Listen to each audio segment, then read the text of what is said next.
Finance कंपनीच्या गुंडगिरीला आळा घाला, नाहीतरी मनसे स्टाईलने उत्तर मिळेल। कोल्हापूरमधील फायनान्स कंपनीच्या वसुली एजंटाकडून ग्राहकांना धमकावणे, जबरदस्तीने पैसे उकळणे, घरात घुसून शिवीगाळ करणे आणि महिलांची अश्लील वर्तणूक करण्याचे प्रकार वाढले आहेत। रिझर्व्ह बँकेच्या आदेशाविरोधात इंग्रजीतच कर्ज दस्तऐवज तयार करून ग्राहकांची फसवणूक केली जात आहे। मनसेने यावर आक्रमक भूमिका घेतली असून 7 दिवसात जिल्हा प्रशासनाने बँका व फायनान्स कंपन्यांसोबत बैठक घेऊन हे प्रकार थांबवावेत अशी मागणी केली आहे।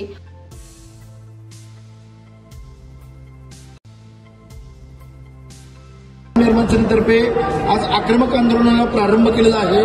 आंदोलनाचा पहिला टप्पा म्हणून आम्ही आज जिल्हाधिकाऱ्यांना या ठिकाणी निवेदन देत आहोत। याच्यामध्ये 7 दिवसाचा त्यांना आम्ही अल्टिमेटम दिलेला आहे। 7 दिवसामध्ये त्यांनी जिल्हा उपनिबंधक, बँक प्रतिनिधी आणि जिल्हाधिकारी यांच्या समितीने संयुक्त बैठक घ्यावी, ज्याच्यामधून हा प्रश्न निकालात निघेल। पुढच्या 4 दिवसानंतर कोल्हापुरातल्या सगळ्या फायनान्स कंपन्या आणि बँकांमध्ये आम्ही आमच्या सर्व पदाधिकाऱ्यांचे नंबर देऊन आम्ही त्या ठिकाणी बोर्ड लावणार आहोत। शिवाय इथून पुढे जर बघितलं, हे आंदोलन अधिकाधिक उग्र करण्याच्या दृष्टीने जोपर्यंत नागरिकांना न्याय मिळत नाही तोपर्यंत हे आंदोलन सुरू राहणार आहे।